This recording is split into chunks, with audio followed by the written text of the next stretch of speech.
जय हिंद दोस्तों, मैं आपका दोस्त जय। आज शनिवार के दिन स्वागत करता हूं आपका सी सेट की क्लास में। जैसा कि मैंने आपसे वादा किया है कि हम सी सेट को पूरा एक तरफ से कंप्लीट करेंगे और अभी से फोकस्ड रहेंगे। एवरी सैटरडे यानी प्रत्येक शनिवार हम सी सेट का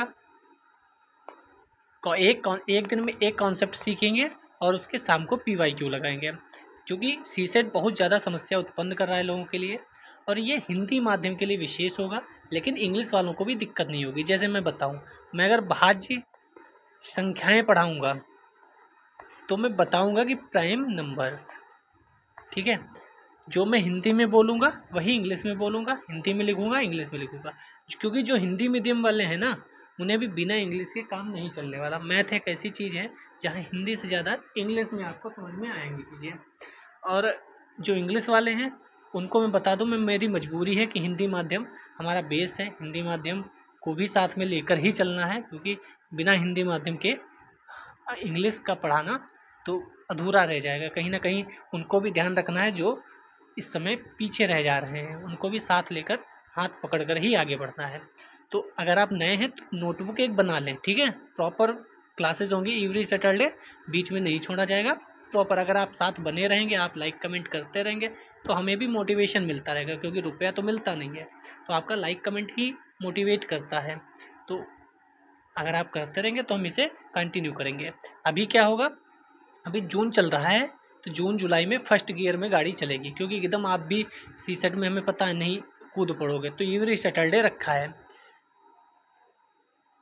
अगस्त सितंबर आएगा तब सेकंड गियर में हम गाड़ी को डालेंगे, यानी थोड़ा और। फिर अक्टूबर नवंबर दिसंबर आएगा तो थर्ड गियर में गाड़ी पड़ेगी, यानी और स्पीड थोड़ी बढ़ेगी और अच्छे से ज़्यादा टाइम रिवीजन होगा। फिर जनवरी से हमारा फोर्थ गियर में स्पीड पड़ेगी और हम बढ़िया से निकल जाएंगे। यानी जनवरी से रेगुलर क्लासेस 6 दिन हफ्ते के या 5 दिन हफ्ते के होने लगेगी, बढ़िया प्रैक्टिस होगी, सब कुछ होगा। आपको अगर बुक खरीदनी है तो PYQ की बुक खरीद लीजिए, अभी अभी इसी से काम चलाना है, ठीक है। तो एक नोटबुक आप बना लेंगे, उसमें सबसे पहले मैंने पहला वीडियो एक सी सेट का सिलेबस बना के डाला है, आप उसको देख कर आएँ। उस नोटबुक में पहले के 2-3 पेज में जो सिलेबस है वो बढ़िया से नोट करें, जैसे मैंने नोट करा है। मैं नोट्स बनवाता रहता हूँ, मैं जानता हूँ आपको सबसे बड़ी दिक्कत होती है सर नोट्स कैसे बनाएं, तो मैं बनाता रहता हूँ कि देखो ऐसे लिखो, ये लिखो, ये लिखो। मैं जैसे लिखा है मैंने सिलेबस को वैसे ही आप लिख ले जाकर, ठीक है। तो जब आपका सिलेबस हो जाएगा तब हम यहाँ पढ़ते रहेंगे और हम आपको बताते रहेंगे कि देखो ये वाला टॉपिक हो गया, इसको टिक कर दो, ये वाला टॉपिक हो गया, इसको टिक कर दो। फिर इन पर जो टॉपिक हो जाएंगे इन्हीं के क्वेश्चंस आपको लगाने हैं प्रैक्टिस में, ठीक है। तो आपको पता भी रहेगा कि कहानी चल क्या रही है, ठीक है। तो अगर हम बात करें कि जीरो से, यानी हमें नहीं पता आप कितना स्ट्रांग हैं मैथ में या कितना पढ़े लिखे नहीं हैं या पढ़े हैं, मुझे नहीं पता, लेकिन मैं जीरो से शुरू करूंगा, क्योंकि मुझे लगता है कि जो अगर मेरा वीडियो देखने आया है इसका मतलब उसकी मैथ थोड़ी सी कहीं ना कहीं वीक जरूर है। अगर एक सब्जेक्ट वीक होता है तो इसका मतलब ये नहीं वो समझदार इंसान नहीं है, उसका कहीं ना कहीं दूसरी जगह स्ट्रांग पॉइंट होगा, ठीक है। तो कई बार लोग इसको गलत भी नज़र से देखते कि मैथ नहीं आती, अरे जोड़ कर ये नहीं आता, वो नहीं आता। अरे भाई नहीं आता, उसको किसी और में इंटरेस्ट है, वो किसी और को जानता है। आप लोग बस एक चीज़ करिएगा, एक लाइन है ये अपने दिमाग से अगर निकाल देंगे आप तो मैं आपको प्रो बना दूंगा। प्रो का मतलब आप मास्टर बन जाएंगे गणित के, जितना सीसेट में चाहिए वो पूरा आपको आता होगा। बस इस लाइन को आप निकाल दें दिमाग से, क्योंकि क्या होता है ना, हमारा दिमाग जो है वो आप लोग सुनते भी होंगे कि दिमाग उसी डायरेक्शन में जाता है जिस डायरेक्शन को हम बोलते हैं। हम कहते हैं कठिन है तो कठिन है। हम लोग अभी आप गर्मी देख रहे होंगे, गर्मी बहुत है सबको पता है, लेकिन कई बार आप इमेजिन करना, देखना, ऑब्जर्व करना कि आप बोलोगे गर्मी बहुत है, गर्मी बहुत है, गर्मी बहुत है, तो और ज़्यादा गर्मी लगेगी। और कई बार आप बहुत गर्मी, जैसे मैं बताऊँ फिल्म्स का आप एग्ज़ाम देने गए होंगे, उस दिन भी गर्मी बहुत थी, ठीक है। लखनऊ जैसे मैं रहता हूँ तो लखनऊ में गर्मी बहुत थी, लेकिन उस दिन गर्मी पता ही नहीं चली। क्यों?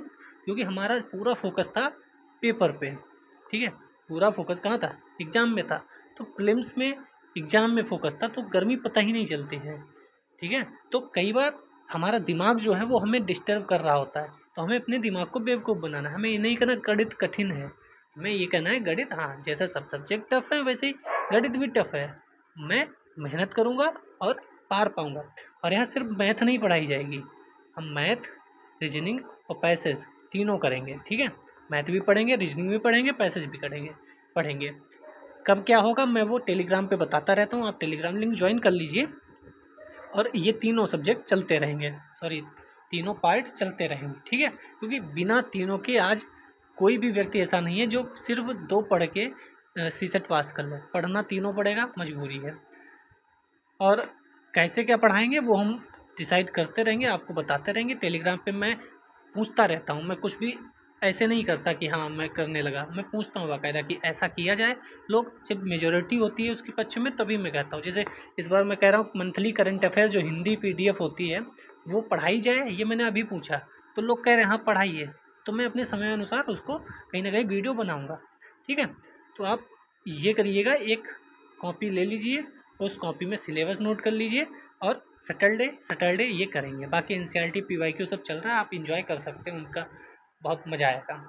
तो आज हम पढ़ेंगे नंबर सिस्टम, जो कि बहुत कठिन है। लोग कहते हैं 9 10 क्वेश्चन तक आते हैं इसमें, 9 से 10 क्वेश्चन भी कई बार आ जाते हैं। तो उसका नाम क्या है? नंबर सिस्टम, पहला टॉपिक, ठीक है। नंबर तो संख्याएं होती हैं, इसको तो इंग्लिश में लिखने की ज़रूरत नहीं है। नंबर संख्याएं, सॉरी हिंदी में लिखने की ज़रूरत नहीं है, संख्याओं का सिस्टम। तो उससे पहले हमें संख्याएं तो पता हो, हम मैथ में आ तो गए हैं लेकिन संख्याएं तो पता हो हमें। संख्याएं क्या होती हैं हमें तो बस इतना पता है, 1 2 3 4 1 2 3 4 5 6 7 8 10 12 50 100 200 500 1000 10,000, क्या यही इतनी संख्याएं हैं? क्या यही संख्याएं हैं? तो हमें पहले इसके बारे में पता हो। तो आप हेडिंग डालिएगा नंबर सिस्टम, और मैं जो लिखा रहा हूँ बस वो लिखते रहिए। पहला, प्राकृतिक संख्याएं, इंग्लिश वाले नेचुरल नंबर, हिंदी वाले भी इंग्लिश में भी लिखते रहें, क्योंकि आगे चलकर आप खुद कहेंगे सर इंग्लिश में ज़्यादा मज़ा आ रहा है। नेचुरल नंबर क्या होते हैं?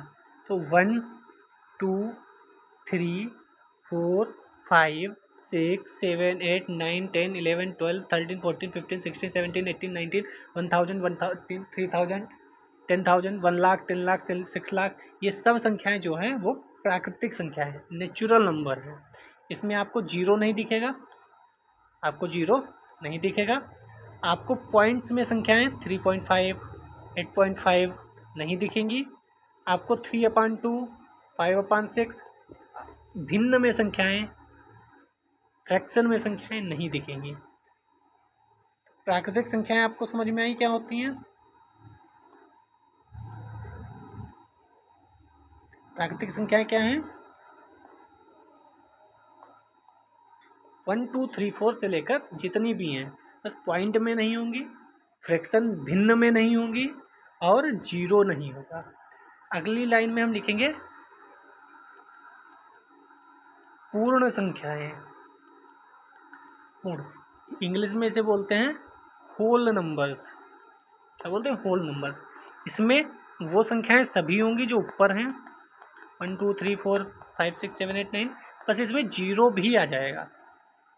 यानी पूर्ण संख्याएं और प्राकृतिक संख्याएं में, होल नंबर और नेचुरल नंबर में अगर कोई पूछे डिफरेंस क्या है, तो हम क्या बताएंगे कि पूर्ण संख्याएं सिर्फ जीरो बढ़ जाता है, बाकी सभी प्राकृतिक संख्याएं पूर्ण संख्याएं हैं। अगर मैं पूछूं कि क्या भाई सभी प्राकृतिक संख्याएं पूर्ण संख्याएं हैं, तो हाँ सभी प्राकृतिक संख्याएं पूर्ण संख्या है। क्यों? 1 भी पूर्ण संख्या है, 2 भी, 3 भी, 4 भी, 5 भी, 6 भी, 7 भी। ये सब इस समय जो एग्जाम में क्वेश्चन आ रहे हैं वो गणित वाले कम आ रहे हैं, ये समझने वाले ज़्यादा आ रहे हैं। जो कथन कारण में क्वेश्चन आ रहे हैं, जो कथन और निष्कर्ष के टाइप के क्वेश्चन आ रहे हैं, जो आप देखोगे आधे पेज के लंबे लंबे क्वेश्चन है, वो इसी टाइप के क्वेश्चन आ रहे हैं। वो आपसे कैलकुलेशन करा ही नहीं रहे, वो अलग टाइप की चीज़ें पूछ रहे हैं, ठीक है। तो यहाँ से भी क्वेश्चन बन सकता है कि क्या सभी प्राकृतिक संख्याएं पूर्ण संख्याएं हैं? तो हाँ सभी प्राकृतिक संख्याएं ये जो लिखी हैं वो सब इसमें है। लेकिन अगर यहीं पे क्वेश्चन पूछे अगर कि सभी पूर्ण संख्याएं क्या प्राकृतिक संख्याएं हैं, तो हम कहेंगे नहीं भाई, जीरो थोड़ी प्राकृतिक संख्या है। तो जीरो प्राकृतिक संख्या नहीं है। सभी पूर्ण संख्याएं क्या प्राकृतिक संख्याएं हैं? नहीं, जीरो जो है वो पूर्ण संख्या है लेकिन प्राकृतिक नहीं है। तो आप यहाँ स्टेटमेंट क्या लिख सकते हैं? आप स्टेटमेंट लिख सकते हैं कि सभी प्राकृतिक संख्याएं पूर्ण संख्याएं हैं, पूर्ण संख्याएं हैं, परंतु सभी पूर्ण संख्याएं प्राकृतिक संख्याएं नहीं हैं। ठीक है। इंग्लिश वाले, all natural numbers are whole number, but all whole numbers are not natural numbers. ठीक है। अब अगर यही स्टेटमेंट सभी की जगह लिख दे कुछ पूर्ण संख्याएं प्राकृतिक संख्याएं हैं, कुछ पूर्ण संख्याएं जो हैं वो प्राकृतिक संख्याएं, तो हम कहेंगे हाँ भाई 1 तो प्राकृतिक भी है, 2 प्राकृतिक भी है, तो कुछ संख्याएं तो प्राकृतिक संख्याएं हैं। अगर यहाँ पे लिख दे ज़्यादातर, क्योंकि यूपीएससी का कोई भरोसा नहीं है, अब तो हम भरोसा लायक है ही नहीं, यूपीएससी कुछ भी पूछ लेंगे, तो ज़्यादातर वर्ड आए तो भी सही होगा, क्योंकि ज़्यादातर संख्याएं जो पूर्ण संख्याएं वो प्राकृतिक हैं, केवल जीरो ही ऐसा है जो प्राकृतिक नहीं है, बाकी सब संख्याएं तो जीरो हैं। अगर ऐसा क्वेश्चन आ जाए, क्या क्वेश्चन आ जाए, जीरो को छोड़कर, ये सब आप नीचे लिखते रहिएगा, मैं इधर उधर लिख रहा हूँ, ये आप नीचे ही बस ऐसे ऐसे एरो बना के लिखते रहिएगा। जीरो को छोड़कर सभी पूर्ण संख्याएं प्राकृतिक संख्याएं हैं, तो हाँ यस हैं। तो आपको समझ में आया क्या क्या मैंने बता दिया। सबसे पहले तो मैंने, आप नोट कर लिए होंगे, पहले मैंने ये बताया कि प्राकृतिक संख्याएं नेचुरल नंबर जो है वो 1 2 3 4 5 6 7 8 9 10 ये है। फिर मैंने क्या बताया कि पूर्ण संख्याएं होल नंबर जो हैं वो 0 1 2 3 4 5 6 7 8 9 है। फिर हमने क्या बताया, सभी प्राकृतिक संख्याएं पूर्ण संख्या हैं। फिर आपने क्या लिखा, सभी पूर्ण संख्या प्राकृतिक संख्या है, इतना लिख लिया। इसके बाद आपको लिखना है कुछ, इस सभी की जगह कुछ कर देना, कुछ पूर्ण संख्या प्राकृतिक संख्या नहीं है, इस नहीं को हटा देना है। ठीक है। मतलब क्या लिखना है कि कुछ पूर्ण संख्याएं प्राकृतिक संख्या हैं, इस नहीं को नहीं लिखना है। फिर आप क्या लिखेंगे कि ज़्यादातर पूर्ण संख्याएं प्राकृतिक संख्याएं हैं। फिर आप क्या लिखेंगे, जीरो को छोड़कर सभी पूर्ण संख्याएं प्राकृतिक संख्याएं हैं। आपने लिख लिया। ठीक है। अब आगे चलते हैं। अभी हमने दो चीज़ें देखी, एक प्राकृतिक एक पूर्ण। इसके बाद एक और चीज़ आती है, उसका नाम है पूर्णांक। तीसरी संख्या क्या है, पूर्णांक संख्या है। इंग्लिश में क्या बोलते हैं, इंटीजर्स। ये कौन सी संख्याएं हैं, तो ये 0 +-1 +-2 +-3 +-4 सब।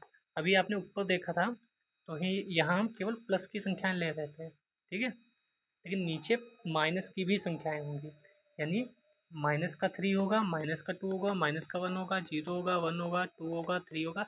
ये इधर भी 5 लाख 10 लाख 15 लाख हो जाएंगे, और ये इधर भी 5 लाख 10 लाख 15 लाख माइनस में भी होंगी। यानी पूर्णांक में हमें याद क्या रखना है, नकारात्मक यानी निगेटिव संख्याएं होंगी, पॉजिटिव संख्याएं भी होंगी, और जीरो भी होगा, ये जीरो भी होगा। तो ये पूर्णांक संख्याएं होती हैं। +1 भी, +1 +2 +3, माइनस वाली भी सभी, -1 -2 -3 -4, और जीरो भी।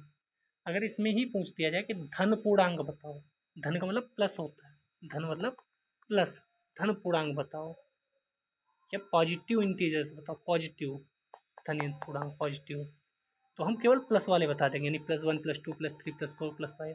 अगर वो बोले नकारात्मक निगेटिव पूर्णांक बताओ, तो हम माइनस वाला बता देंगे, -1 -2 -3 -4, ठीक है। अगर वो पूछे ऑड यानी विषम, विषम विषम पूर्णांक बताओ, तो हम विषम वाले बता देंगे। विषम वाले कौन कौन होते हैं, विषम वाले कौन से होते हैं, -1 +1 -3 +1 5 5 7 9, ये विषम होते हैं। अगर वो पूछे ऑड, ऑड का मतलब सम संख्या है, अपोजिट सम, दो से कटने वाली जो संख्याएं होती हैं वो सम संख्याएं होती हैं।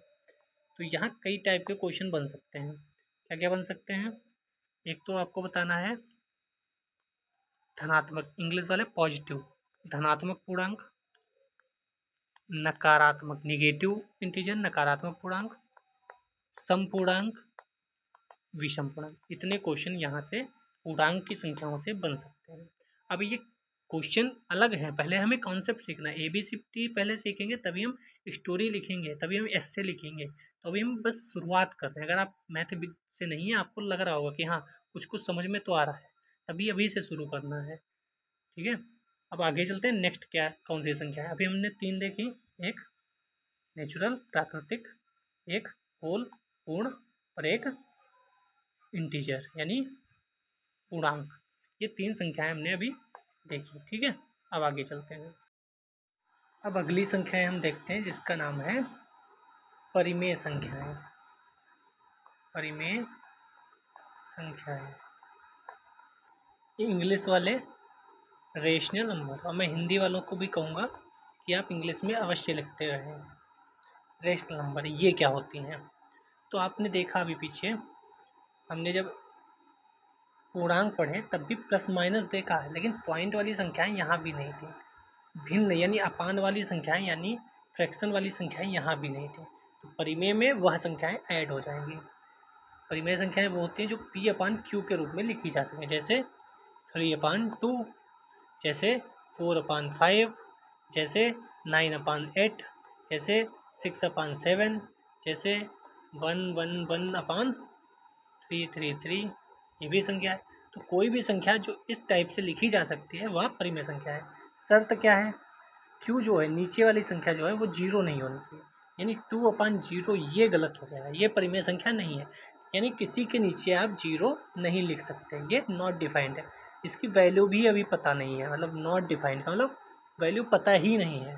कोई पूछे 2/0 कितना होता है और वो कहे 0, तो कहे तो भाई गलत है आंसर। वो कहे इन्फिनाइट, गलत है आंसर, क्योंकि इसकी वैल्यू ही अभी तक नहीं निकली है। जैसे मैं पूछूं भाई साहब ये तुम्हारे पास पेन है या बुक है? ये बुक है, इसकी वैल्यू कितनी है? ये कितने की बेचोगे? आपने कहा भाई साहब अभी इसकी वैल्यू चेक ही नहीं हुई, अभी इसकी वैल्यू पता ही नहीं है। तो वही है कि किसी के नीचे अगर 0 है तो उसकी वैल्यू भी पता ही नहीं है। ठीक है, किसी के भी नीचे 0 उसकी वैल्यू भी पता ही नहीं है। तो ये तो आपको समझ में आ गया।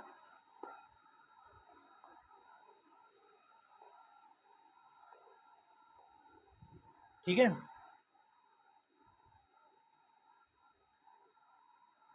तो हमें क्या पता चलना चाहिए कि जो भी संख्याएं हैं वो P/Q के रूप में अगर लिखी हैं और Q 0 नहीं है, नीचे वाली संख्या 0 नहीं है, तो वह परिमेय संख्या है, रेशनल नंबर। तो क्या यही सिर्फ संख्याएं परिमेय संख्याएं हैं? क्या 3 एक परिमेय संख्या है या नहीं, रेशनल नंबर है या नहीं? तो 3 भी रेशनल नंबर है, क्योंकि आप जब भी पढ़ते होंगे तो ऐसा कुछ अगर आता होगा तो सर जी कहते होंगे भैया इसके नीचे 1 है, इसकी कैंची की गुणा कर लो, इंग्लिश वाले इसकी क्रॉस मल्टीप्लाई कर लो, कहते थे। तो कोई भी संख्या है तो उसके नीचे 1 तो हमेशा होता ही है। यानी जो हम ऊपर पढ़ के आए हैं 2, 3, 4, 5, 6, 7, ये सब भी परिमेय संख्याएं हैं, क्योंकि इन सब के नीचे 1 लिखा हुआ है। तो अगर हम सब कुछ मिटा के ढंग से लिख दें, अगर आपको नोट करना है तो क्या नोट करेंगे आप? तो आप नोट करेंगे परिमेय संख्याएं, रेशनल नंबर्स, ऐसी संख्याएं, मैं बोल रहा हूँ आप लिख लीजिए क्योंकि इसमें लिखने में थोड़ी दिक्कत होती है।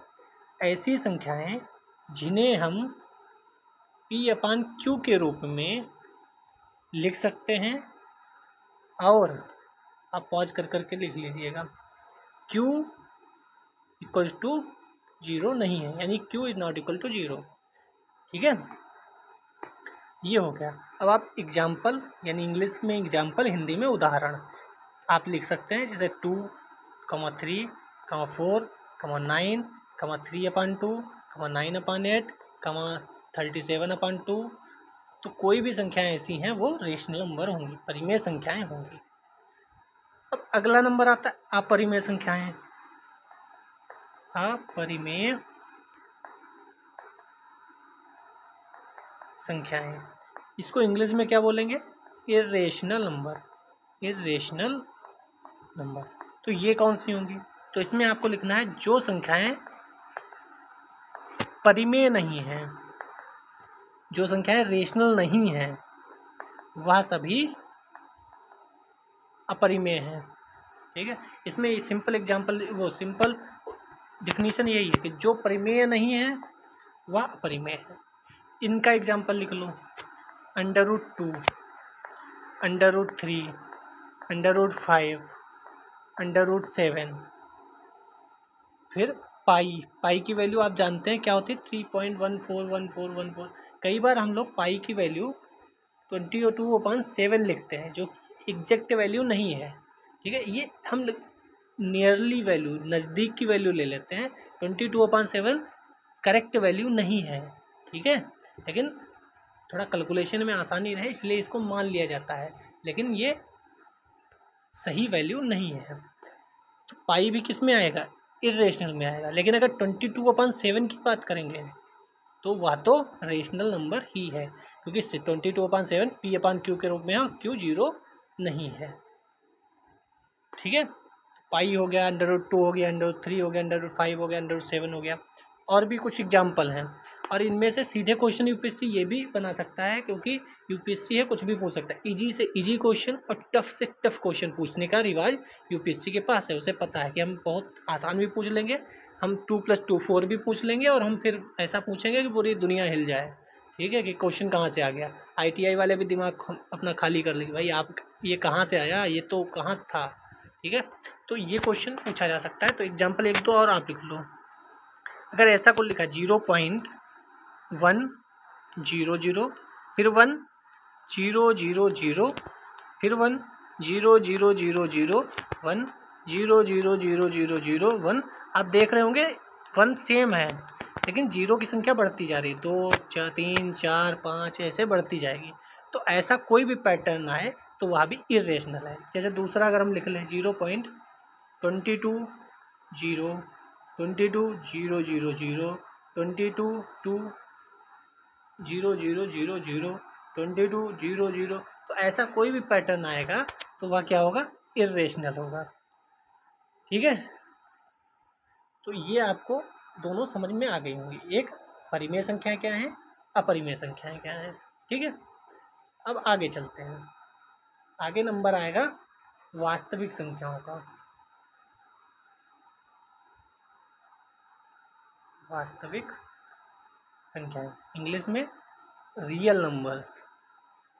तो अभी तक ऊपर जितनी संख्याएं पढ़ के आए हैं, ऊपर जितनी संख्याएं पढ़कर आए हैं वह सभी वास्तविक संख्याएं हैं।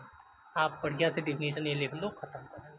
जो भी ऊपर पढ़ के आए, 2 ऊपर पढ़ के आए, 3 ऊपर पढ़ के आए, 4 ऊपर पढ़ के आए, 2/3 ऊपर पढ़ के आए, 5.6 ऊपर पढ़ के आए, 5.4, क्योंकि 5.4 को हम ऐसे रेशनल में लिख सकते हैं। तो जो रेशनल नंबर था वो पॉइंट वाला भी था। ठीक है, 2.5 भी उसी में आएगा। ठीक है, तो टेंशन मत लेना। हम पाई भी पढ़ के आए, हम जो ये 0.10010000 ये पढ़ के आए, ये सभी संख्याएं आपकी वास्तविक संख्याएं हैं, रियल नंबर्स हैं। तो वास्तविक संख्याएं तो क्या कोई आभासी संख्याएं भी होती हैं? आभासी संख्याएं, आभासी संख्याएं वो होती हैं जो होती नहीं है, हम इमेजिन करते हैं, इसीलिए उन्हें इमेजिनरी नंबर बोलते हैं। हिंदी मीडियम तो आभासी संख्याएं लिख लो, इंग्लिश मीडियम इमेजिनरी नंबर्स। ठीक है, वह संख्याएं जो होती नहीं है, हम इमेजिन करते हैं। कई बार कई जगह इमेजिन करना पड़ता है, तो हिंदी माध्यम वालों तुम्हें वो पढ़ने की आवश्यकता नहीं है। वो गणित वाले पढ़ते हैं 11th क्लास में, कक्षा 11 की कक्षाओं में आभासी संख्याएं इमेजिनरी नंबर पढ़ाया जाता है। आज भी NCERT की कक्षा 11 की चैप्टर 4-5 में शायद है। ठीक, तो वो आपको पढ़ना नहीं, आपको केवल वास्तविक संख्याएं पढ़नी है। नंबर 2 अपरिमेय संख्याएं पढ़नी है, क्योंकि इसमें एग्जाम्पल दे देगा। आप ही बताओ, क्या यहाँ पर क्वेश्चन नहीं बन सकता कि निम्नलिखित में से कौन सी संख्या अपरिमेय है? नीचे लिखा होगा नंबर 1 500, नंबर 2 1000, नंबर 3 पाई, और नंबर 4 22/7। आधे लोग तो यहीं बेहोश हो जाएंगे कि भाई पाई और 22/7 अब सेम ही चीज़ है। भाई की वैल्यू 22/7 पढ़ के आए हैं वो कहेंगे पाई की वैल्यू 22/7 होती है, ये तो साहब सेम ही है। तो यानी क्वेश्चन ही गलत है, जबकि वो मैथ के स्टूडेंट नहीं होंगे। अगर मैथ के स्टूडेंट हैं और ढंग से मैथ पढ़ी तो उन्हें पता होगा कि 22/7 अलग है, पाई अलग है। हम पाई की वैल्यू 22/7 ले लेते हैं जिससे कैलकुलेशन आसान हो। इसका मतलब ये नहीं कि आप पाई और 22/7 को सेम कह दोगे। तो यहाँ पे अपरिमेय पूछा था तो वैल्यू पाई जो है वो अपरिमेय संख्या है, बाकी तीनों ये हैं परिमेय संख्या है। तो आपको समझ में आ गया होगा, ठीक है।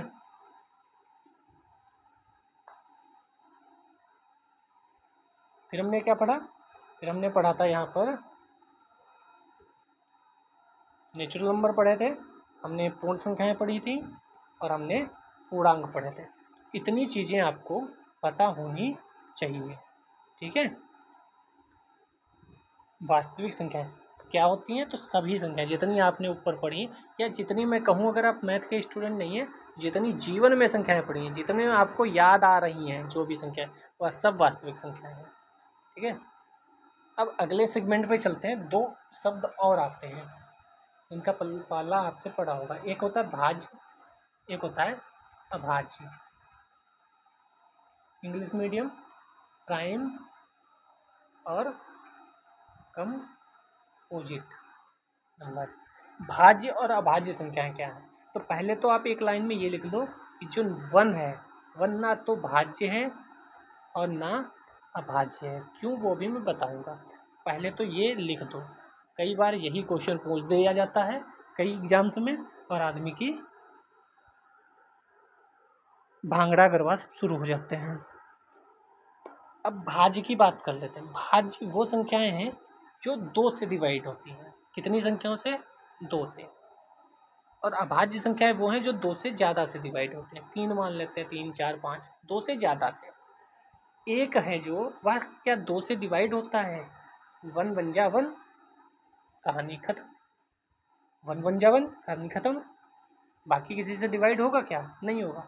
तो ये दो संख्याओं से भी डिवाइड नहीं होता, इसीलिए इसे भाज्य नहीं मानते। और 2 से अधिक से डिवाइड नहीं होता इसलिए अभाज्य नहीं मानते। अगर एक 2 डिजिट से डिवाइड होता है, जैसे 2 की बात ले लें, 2, तो 2 एक तो 1 से डिवाइड होता है, 1 2 जा 2, और एक 2 खुद से भी डिवाइड होता है, 2 2 जा 2 1 जा 2। तो 2 1 से डिवाइड हो रहा है और 2 2 से भी डिवाइड हो रहा है। 2 को हम 1 से भी भाग कर सकते हैं और 2 2 से भी भाग कर सकते हैं। 2 1 जा 2 आएगा, 1 2 जा 2 आएगा। तो ये 2 संख्याओं से हो रहा है डिवाइड, इसीलिए ये भाज्य है। 3 भी 2 संख्याओं से डिवाइड हो रहा है, एक तो 1 से, 1 3 जा, और एक 3 से भी, 3 1 जा 3। ऐसे 5 भी है, ऐसे 7 भी है। तो ये 2 डिजिट से डिवाइड हो रहे हैं, जबकि 1 जो है वो एक ही डिजिट से डिवाइड हो रहा है, 1 से, 2 से डिवाइड नहीं हो रहा है। तो 1 क्यों भाज्य अभाज्य नहीं है, आपको समझ में आया। अब चलते हैं अभाज्य की तरफ। अभाज्य वो संख्याएं जो 2 से ज़्यादा से डिवाइड हो। जैसे 30 मान लें, तो 30 10 के भी टेबल में आता है, 10 3 जा 30। 5 के भी टेबल में आता है, 5 6 जा 30। 2 के भी टेबल में आता है, 2 15 जा। 3 के भी टेबल में आता है, 3 10 जा 30। 30 1 जा 30 भी होता है, 1 से भी 1 30 जाता है। तो 15 के टेबल में आता है, 15 दूनी 30। तो अभाज्य संख्या, एक चीज़ सही कर लीजिएगा, इतने पढ़ाई में मग्न हो जाते हैं पढ़ाने में कि थोड़ा सा 1 2 गलतियाँ हो जाती हैं। देखो, जो हमने ये भाज्य लिखा इसको अभाज्य कर लो, तो ये भाज्य है, इसको अभाज्य को भाज्य कर दो। थोड़ा सा ये सही कर लीजिए, बाकी सब सही है, जो भी पढ़ा है वो सही है। बस अभाज्य प्राइम को कहते हैं 2 3 5 7 जो सिर्फ 2 डिजिट से डिवाइड करें। भाज्य से ही भाग करना भाज्य, तो वो होती हैं जो 2 से ज़्यादा से डिवाइड हो। ये थोड़ा सा भाज्य में हो गया, पढ़ाते पढ़ाते वो इतना मतलब कंसंट्रेट हो जाता है पढ़ाने में कि सब कुछ समझाना है, ये भी समझा दो, ये भी समझा दो, ये भी एग्जाम्पल दे के समझा दो, ये एग्जाम्पल दे के समझा दो। तो वो थोड़ा सा लिखने में गलती हो जाती है। बाकी समझाया सब सही है, बस भाज्य की जगह अभाज्य और भाज्य की जगह भाज्य हो गया। तो आप लोग टेंशन मत लीजिएगा। जो प्राइम है, जो ये संख्या है, वो अभाज्य बोलते हैं। अभाज्य मतलब जो भाग नहीं हो ज़्यादा से, भाज्य जो 2 से ज़्यादा से डिवाइड हो, ठीक है। अब अगला क्वेश्चन क्या आता है, जैसे इसी बार क्वेश्चन आया था एक कि 1 से लेकर 100 तक कौन सी ऐसी संख्याएं जो 2 3 5 से डिवाइड नहीं होती हैं, ऐसा सब क्वेश्चन एक आया था। तो ऐसे क्वेश्चन यहाँ भी आ सकते हैं कि कौन सी अभाज्य संख्याएं हैं। सिंपल क्वेश्चन पूछना चाहे तो क्वेश्चन क्या बनाएगा यूपीएससी, निम्नलिखित में से कौन सी अभाज्य संख्याएं हैं। पीछे 4 अभाज्य संख्याएं दी होंगी, आपको उसमें से बताना है। जैसे 2 दे देगा, 37 दे देगा, 39 दे देगा और 40 दे देगा। तो इसमें कौन सी भाज्य है, तो 40 है जो भाज्य है, बाकी तीनों अभाज्य हैं। तो सरल क्वेश्चन बनाए तो ऐसा बना सकता है, लेकिन वो ऐसा थोड़ी बनाएगा, वो तो टफ क्वेश्चन बनाएगा। टफ में भी बनाएगा क्या कि सारी भाज्य संख्याएं, तो देखो भाज्य निकलता है, अभाज्य संख्याएं आपको पता होनी चाहिए। तो अभाज्य संख्याएं हैं कितनी, वो टोटल संख्या पता हो 1 से लेकर 100 तक, कितनी अभाज्य संख्याएं आपको रटी होनी चाहिए। ठीक है, पहला तो 2 है, फिर 3 है, फिर 5 है, फिर 7 है, फिर 11 है, फिर 13 है, फिर 17 है। कितनी हो गई, 2 2 4 2 6 7, 7 हो गई। फिर 19 है, 23 है, 29 है, 31 है, 37 है, 41 है, 43 है, यहाँ तक हो गई। फिर 47 है, 53 है, 59 है, 61 है, 67 है, 71 है। मैं इस तरह क्यों लिख रहा हूँ, ये कि यह भी एक लॉजिक है, आप अभी देखिएगा। 73 है, कुछ लोग समझ भी गए होंगे। 79 है, 83 है, 89 है, 97 है। इतनी संख्याएं हैं, अब गिन लेते हैं कि 25 हो गई हैं। 1 2 3 4 5 6 7 8 9 10 11 12 13 14 15 16 17 18 19 20 21 22 23 24 25 25 संख्याएं हो गई। टोटल 25 संख्याएं हैं जो अभाज्य हैं और 1 से 100 तक के बीच में है। सिंपल क्वेश्चन पूछा जाए तो क्या पूछेगा, 1 से 100 के बीच में कितनी अभाज्य संख्याएं हैं। 1 से 100 के बीच में कितनी अभाज्य संख्याएं हैं, तो 25 संख्याएं हैं अभाज्य, आपको सिंपल लिख देना है। लेकिन दूसरा क्वेश्चन क्या पूछ सकता है, निम्नलिखित में से कौन सी अभाज्य संख्याएं हैं। तो आप ज़्यादा देखोगे 3 और 7 और 9, आप यहाँ देखोगे, यहाँ से अगर 11 के बाद शुरू करें, अगर 1 भी ले लें अगर, तो 11, ठीक है, 11 के बाद 31, यानी कितना ऐड कर दें, 20 ऐड कर दें। 31 के बाद आपको दिखेगा 41, फिर 61, 71, ये 1 वाले आपको मिल गए। फिर से देख 11, 31, 41, 61, 71, इन 20 ऐड कर रहे हैं, फिर 10 ऐड कर रहे हैं। अगर आप याद कर लेंगे तो बहुत बढ़िया है, मुझे याद नहीं होती तो मैं कहानी बना के याद करता हूँ। सबकी थ्योरी अपनी अपनी अलग अलग है, सबका दिमाग अलग अलग है, सब किसी ना किसी चीज़ में माहिर होते हैं। तो 11 हो गया, फिर 31 हो गया, फिर 10 जोड़ा 41, 20 जोड़ा 61, 10 जोड़ा 71। दूसरा क्या है, आप याद कर सकते हैं, मैं बार बार बोल रहा हूँ, आप याद कर सकते हैं, आप टेंशन मत लीजिएगा। 13, 23, 43, 53, 73, 83। 13 में 10 जोड़ा 23, 20 जोड़ा 43, 10 जोड़ा 53, 20 जोड़ा 73, 10 जोड़ा 83। तीसरा चलते हैं 17, 37, 47, 67, 97। 20 जोड़ा, 10 जोड़ा, 20 जोड़ा, 30 जोड़ा, तो इस टाइप से। अगला 19, 10 जोड़ा 29, 30 जोड़ा 59, और फिर 2 जोड़ा 79, 1 जोड़ा 89। ये संख्याएं हो गई 25। ये 2 3 5 7 तो सबको याद ही रहती हैं। तो ये संख्याएं आपको हर समय रटी हूँ, अब आप लिख लिख के याद करेंगे, सुबह उठकर रटेंगे, आंख बंद करके रटेंगे, आंख खोल के रटेंगे, खाना खाते टाइम रटेंगे, सैर करते टाइम रटेंगे, आपका है। आपको याद होनी चाहिए, ये जरूरी है। आप किस टाइम क्या करेंगे आप वो मैटर नहीं करता, आपको याद है कि नहीं ये मैटर करता है। ठीक है, तो ये अभाज्य संख्या हो गई। बाकी जो बची वो सब भाज्य संख्याएं हैं। अब ये तो पता है 1 से 100 तक, लेकिन अगर कोई बड़ी संख्या आ जाए, जैसे मान लो आ गया 1331, ये भाज्य संख्या है या अभाज्य, ये कैसे पता चलेगा। तो इसका भी एक रीजन होता है, इसका भी एक कारण होता है, ये भी एक तरीका है पता करने का। लेकिन ये थोड़ा सा टफ तरीका है, ठीक है। जैसे अगर हम कोई डिजिट ले लें, उसको हटा दें, कोई डिजिट ले लें, जैसे आप बोलो तो 257 ले लें। अब पूछा जाए 257 अभाज्य है कि नहीं, प्राइम है कि नहीं, तो हम स्क्वायर इससे पहले याद होने चाहिए हमें। स्क्वायर क्या होता है? वर्ग। अब उससे पहले आपको वर्ग बताना पड़ेगा। चलिए वर्ग स्क्वायर ये सीख लो फिर पहले। तो स्क्वायर या वर्ग क्या होते हैं? किसी डिजिट की, किसी संख्या की उसी संख्या से मल्टीप्लाई यानी गुणा कराने पर जो संख्या आती है वो वर्ग कहलाती है। 2 की 2 से मल्टीप्लाई करेंगे वर्ग होगा, 2 का वर्ग 4। 3 की मल्टीप्लाई 3 से करेंगे, 3 3 9, 3 का स्क्वायर 9 हो गया। 15 की 15 से मल्टीप्लाई कराएंगे, कितना आएगा? 225। ये क्या हो गया? इसका 15 का वर्ग हो गया। 25 का 25 से करेंगे तो कितना होगा? 625। 25 का वर्ग 625 हो गया। 26 का 26 से करेंगे तो कितना आएगा? 676। तो 26 का वर्ग 676 होगा। तो वर्ग क्या होता है? जिसकी मल्टीप्लाई उसी से कर दो तो जो संख्या आती है वो वर्ग होती है, ठीक है। तो 100 की मल्टीप्लाई अगर हम 100 से कर दें तो 100 का वर्ग कितना आएगा? 10,000 आ जाएगा, ठीक है। वर्ग में जीरो जो होते हैं वो डबल हो जाते हैं। जैसे यहाँ 2 जीरो थे तो यहाँ 4 जीरो हो जाएंगे। अगर मैं कहूँ 3200 की मल्टीप्लाई 3200 से करनी हो, कितने जीरो आएंगे? तो यहाँ 2 जीरो हैं, 2 जीरो यहाँ है, तो टोटल 4 जीरो आ जाएंगे। तो ये जीरो का स्क्वायर आसान करने के लिए होता है। 257 है तो अब इसके पास में कोई हमें स्क्वायर ढूंढना पड़ेगा इससे बड़ा।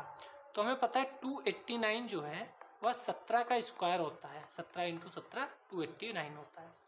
तो 17 का स्क्वायर मिल गया। अब 17 से छोटी जितनी संख्याएं हैं, 17 से छोटी संख्याएं काउंट करो कौन कौन सी हैं? अभाज्य संख्याएं, प्राइम नंबर। तो 2 है, 3 है, 5 है, 7 है, 11 है, 13 है और फिर 17 आ जाता है। तो इतनी संख्याएं हैं जो 17 से छोटी हैं। अब इन सब से इसको डिवाइड करके देखेंगे, अगर डिवाइड हो गया तो ये प्राइम नहीं है, नहीं हुआ तो प्राइम है। तो अब इससे पहले आपको पता होना चाहिए 2 से डिवाइड कौन सा होता है, ठीक है। 2 से डिवाइड कौन सा होता है? तो 2 से वो सभी संख्याएं डिवाइड होती हैं जिसके लास्ट वाला अक्षर अगर 2 से डिवाइड हो रहा है तो। 2 से अगर लास्ट वाला अक्षर भाग दे के भाग दे रहे हैं, अगर उसके टेबल में उसके पहाड़े में आ रहा है तो डिवाइड होगा। 7 क्या 2 के पहाड़े में है? नहीं, तो 2 इसको डिवाइड नहीं करेगा। 3 से कौन डिवाइड करता है? अगर इन संख्याओं का सम देखो तो 5 7।